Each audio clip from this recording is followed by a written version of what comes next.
Hi guys, welcome to my YouTube channel. Today I'm going to teach you on how to evaluate limits by factoring. So, if factorable naman siya, you can just evaluate it. I mean, kapag factorable siya, you should factor it. For example, what if we have a limit as x approaches 0? So, we can just say we have 5x over x squared plus 2x. So, as you can see, kapag pinalagyan natin yung 0 dyan, magpupunta siya ng undefined. So, here is an example. So, pinalagyan agad natin yung direct substitution. So, yan. Direct substitution yan. 5 times 0 is 0. 0 squared is 0. So, 0 divided by 0 is undefined. So, as you can see, this answer is undefined. But there is another answer that has a value. So, hindi natin i-consider yan. So, what we're going to do here is, we're going to factor out yung nasa baba. As you can see, factorable naman siya. You can just take out an x, and then we have x and plus 2. So, as you can see, yung x is makakancel. So, what we're going to do now is, i-substitute na natin kasi nakancel na yung 0 sa baba.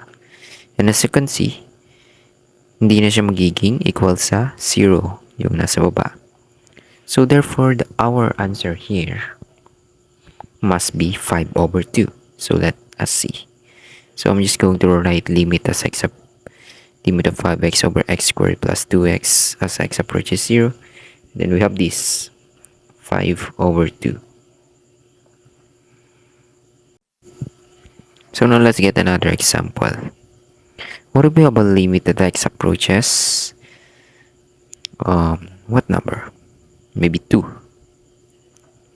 So we have x squared plus 3x minus 10 over x minus 2. So as you can see, meron tayong quadratic equation sa itaas. And as you guys remember, on grade 10 here in the Philippines, I mean grade 9 in the Philippines, tinuro sa atin kung paano mag-factor out ng quadratic equations. So what we're going to do is negative 10 times 1 dun sa una niya. And then negative times 1 is negative 10. So tingnan natin yung magta-times sa yung magiging product is negative 10. So 5 times negative 2. So negative 2 yun. Kasi pag minus mo yun is magiging 3 ang sagot. Which is yung nasa gitna ng quadratic equation. So, x squared minus 2x plus 5x. So, notice na pag inad mo yung negative 2x plus 5x, mag-equal sa 3x. Ganyan lang natin i-factor. So, yan. Factor out by grouping. So, dapat tanda nyo yan. And master nyo. And there you have it. So, this is the answer for number 1. It is, number 2. X minus 2.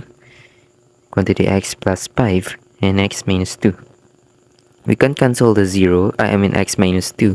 And i-plug in na lang natin yung value ng x. So, what we're going to have is 7. Right? So, now, let's go for another problem. What if our limit as x approaches 3 of the function x squared minus 4 and then x minus 3. So, let's see. So, as you can see, yung nasa taas is, difference of perfect squares. So, ang formula niyan is a squared minus b squared is equals to quantity a plus b and quantity a minus b. So, yan yung formula na dapat nating i-use kapag meron tayong nakitang ganyang problem. Difference of perfect squares. So, we have x plus 2 and quantity x minus 2. Tinik lang natin yung square root ng 4. And we have x minus 3. So, I think I have a mistake here. Dapat nilagay ko yung in the problem. It's actually 9. So, yeah. So, ganun pa rin yung gagawin natin. So, 3 na lang to. Pag distribute mo yung x plus 3 and x minus 3, x squared minus 9 yung sagot yan. So, x plus 2. Plus 3 ang sagot. So, plug in lang natin yung 3 and that's the answer. So, now let's get another example. What if we have a limit as x approaches 2 of the function x cubed minus 8 over x minus 2. So, as you can see here, we have a difference of perfect cubes naman siya. So, ito lang yung formula niyan. A cube minus b cube is equals to quantity a minus b times the quantity of a squared plus ab plus b squared. So, as you can see, we have x cubed minus 8 dito. And then, cube root ng x cubed is yan. Cube root ng 8 yan. X squared plus 2. So, yan 2 times x lang siya. And then, cube root ng 8 is 2. And then, squared niya is 4. So, there you go. Hope you get it. Okay, so, quantity x minus 7. X minus 2. Ilagay lang natin sa taas. So, we have x squared plus 2x plus 4. And then, x minus c. X minus 2. So, as you can see, makakancel natin yung x minus 2 dito. And what we're going to do now is plug in natin yung 2. I-direct substitute natin.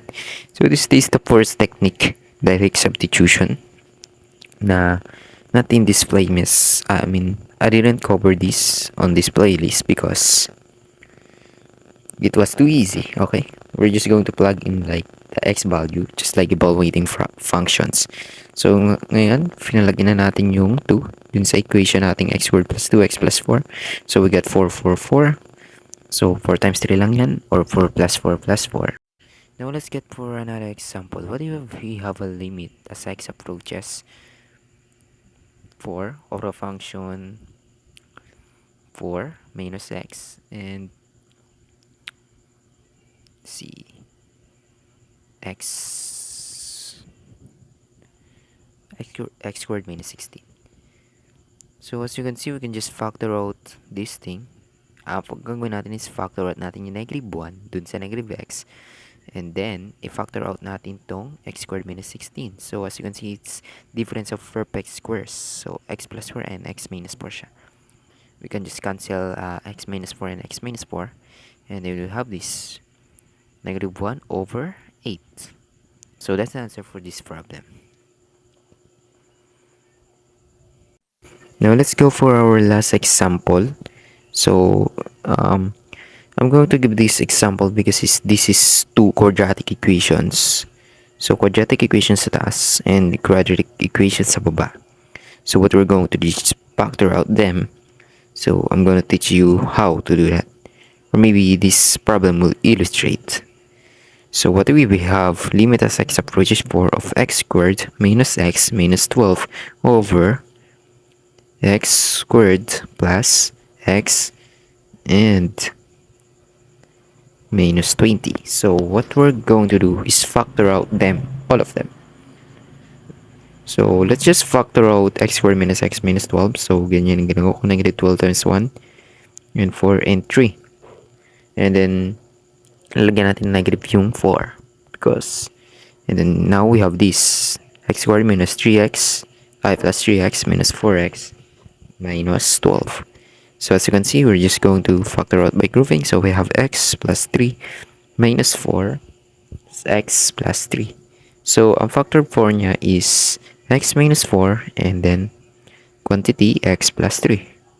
So that's the factored out form of x squared minus x minus 12. So quantity x minus 4, quantity x plus 3. So now let's factor out yung x squared plus x minus 20. So same thing, negative 20 times 1 dun sa unahang ano niya, yung may squared. So there you go, we have this negative 20 and then 5 and 4. And then minus lang natin yung 4 dito para mag-equal siya sa x. So x squared minus 4x plus 5x minus 20. So we just factor out this. There you go. So 5x dyan, may x dyan, then 5 minus 4. So as you can see, our factored form is x plus 5 and quantity x minus 4. So we can cancel x minus 4. Let me just delete this and then we can just cancel this and then plug in natin yung limit as x approaches 4. So we got 7 over 9. Thanks.